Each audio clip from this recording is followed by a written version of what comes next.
Welcome. Welcome to Conservative Coffee Hour.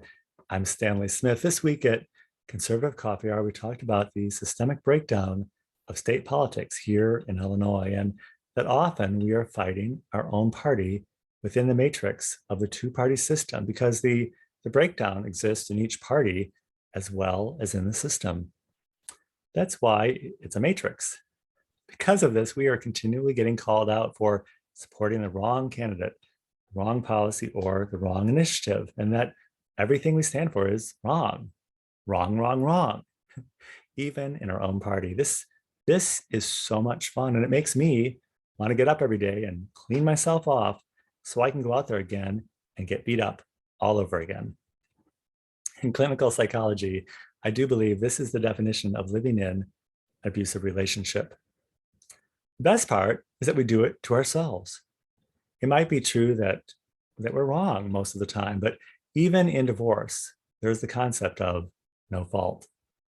Can't we give ourselves just a little wiggle room to navigate the room of this multi-layered mess that we're in here in Illinois? Ann Landers, the famous advice columnist for the Chicago Tribune, was asked in a letter once from a reader for advice about whether she should leave her husband or not. Ann said, well, you need to ask yourself, are you better off with him or without him? That's pretty good advice in her time. Although Ann Landers probably would be run out of town today for saying any such thing.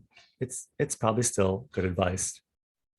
Most Democrats know that their party is corrupt, ineffective, and rife with patronage and racketeering schemes, which suck up a lot of time and resources that could be spent actually helping people. But instead of facing that, many Democrats maintain that they could simply do so much more for people if they could just get rid of those nasty Republicans who always seem to get in the way of everything. To Democrat voters, the only thing worse than a Democrat is a Republican. Marriage is not for better or worse, it's for better and worse. We are married together here in this country, and our married name is the United States of America. If we look at the country as 50 people, we can see that at any given time, half the states are doing better than the other half. This is a phenomenon of statistics. We're married to 25 states who are underperforming and with people who we completely disagree with, states and people that we're really, really not all that fond of. So the natural question is, how do we get out of this unhappy and loveless marriage together? Ann Landers didn't ask, will your husband be better off with or without you?